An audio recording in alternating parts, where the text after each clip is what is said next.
Bom dia, pessoal! Eu sou Fernando Barros, professor de Medicina Legal. Vamos recapitular o que a gente viu na última aula aí?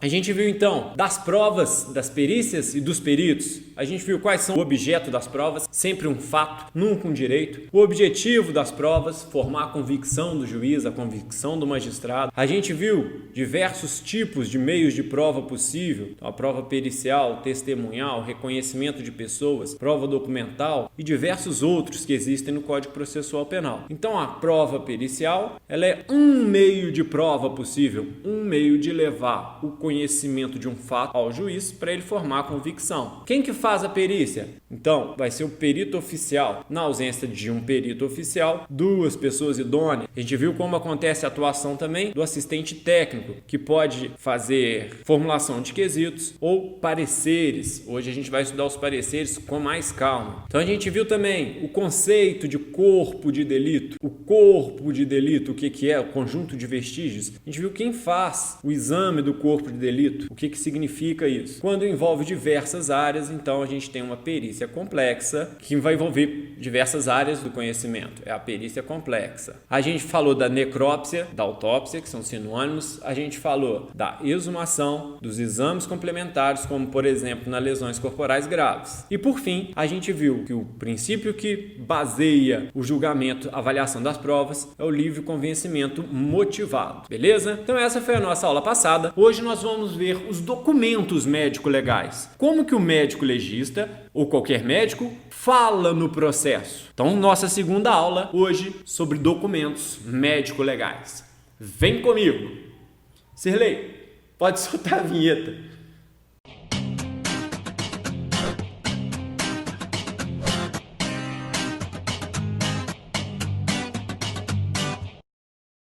Caraca, você viu? Agora tem vinheta. Essa é a FDCL, sempre evoluindo. 50 anos evoluindo. Gente, então os documentos médico-legais que a gente vai ver estão todos aí.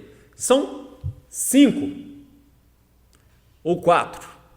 Quero dizer com isso, são 4 escritos e a possibilidade de um depoimento oral. Tá ok? Então vamos estudar cada um deles. As notificações compulsórias, os atestados, os relatórios, os pareceres e os depoimentos orais. Vamos começar então.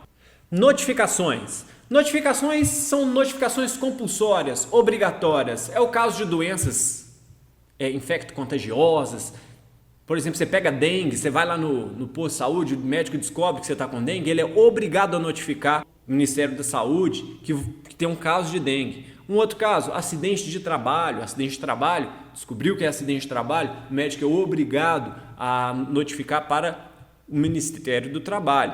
Então existem diversos casos de notificação compulsória. A notificação compulsória, então, é um caso de documento médico-legal escrito obrigatório para os órgãos competentes, para os órgãos públicos aí.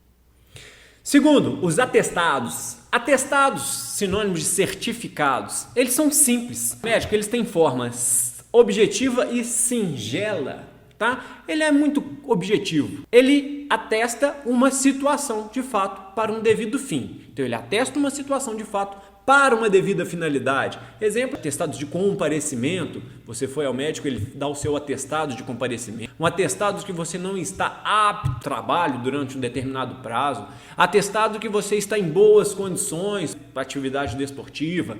Então, o atestado é um documento que tem por objetivo firmar a veracidade de um fato ou a existência de um determinado estado. É o que está aí no nosso texto. Terceiro tipo de documento médico legal. Esse aqui é que a gente precisa saber mais. São os relatórios. O relatório, quando é escrito, é chamado de laudo. Laudo. Então, o médico vai dar um laudo quando ele digita, quando ele escreve, quando é um documento escrito. Agora, há hipóteses em que o médico legista vai ditar para o escrivão escrever. Tá? Então, ele vai ditar e aí a gente não tem então um laudo, a gente tem um auto. Tá aí, ó, dá-se o nome de auto ou dá-se o nome de laudo. Laudo quando é escrito, auto quando é ditado. O relatório, ele tem uns itens obrigatórios, tá? Então ele tem alguns itens que são obrigatórios. Para começar, vamos lá, ó. Preâmbulo. No preâmbulo ele vai constar quem fez, hora, data, local, quem determinou a perícia, qualificação do examinado. Então esse é o preâmbulo. Segundo, os quesitos. A autoridade policial, ou judiciária, ou Ministério Público, pode formular quesitos para o médico legista. Mas existem também uns quesitos que são oficiais. Então, no caso de homicídio, existem as perguntas certas, que são quesitos oficiais. No caso de lesão corporal, tem os quesitos oficiais. No caso de crime contra a dignidade sexual, tem os quesitos oficiais. Os quesitos também são parte integrante do relatório. Terceiro, o histórico. O histórico vai revelar, vai contar em qual parte processual aquele laudo vai se encaixar. Então, no histórico, o médico legista vai dizer: fui chamado porque foi recebido um corpo com a suspeita de homicídio, foi recebido uma vítima de estupro. Então ele vai contar o que alegou a vítima, as informações que ele tem e como que esse exame vai se enquadrar no processo, como que ele vai se encaixar naquele processo. Isso então é o histórico. Outro, a descrição. A descrição, presta atenção, é a parte mais importante do relatório médico legal. A descrição é a parte mais importante do laudo. E por quê? Na descrição, o médico vai descrever, obviamente, cada um dos vestígios que ele vê. Então, ele descreve as feridas, ele descreve as bordas da ferida, ele descreve cada um dos vestígios que ele vê. E esse é o item mais importante do laudo, do relatório, tá ok? Então, o médico precisa citar nominalmente cada lesão, que significa diagnosticar aquela lesão, para depois ele passar para o item seguinte, que é a discussão. A discussão, ele vai pegar aqueles ferimentos e discutir essas características de uma ferida são características de faca, são características de porrete, são características de pérfuro contuso, pérfuro contundente, tiro.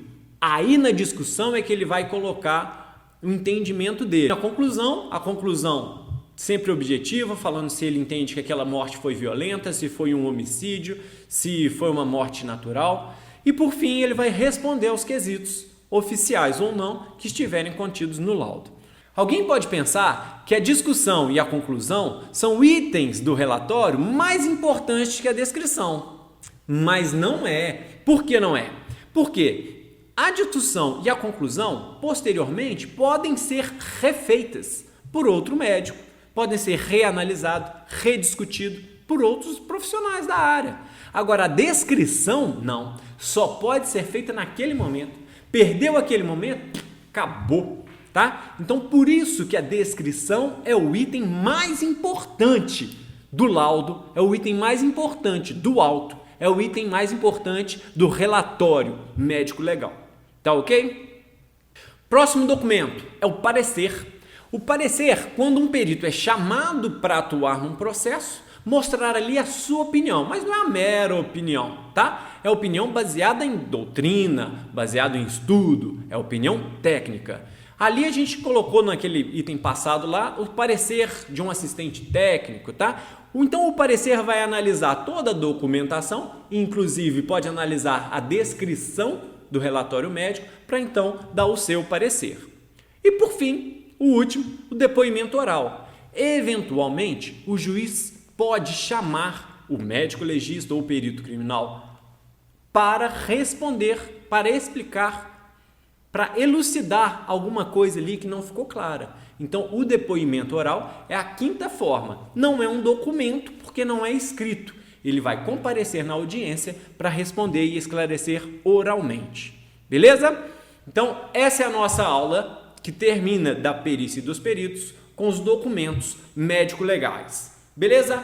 Forte abraço, meus amigos. Fiquem com Deus.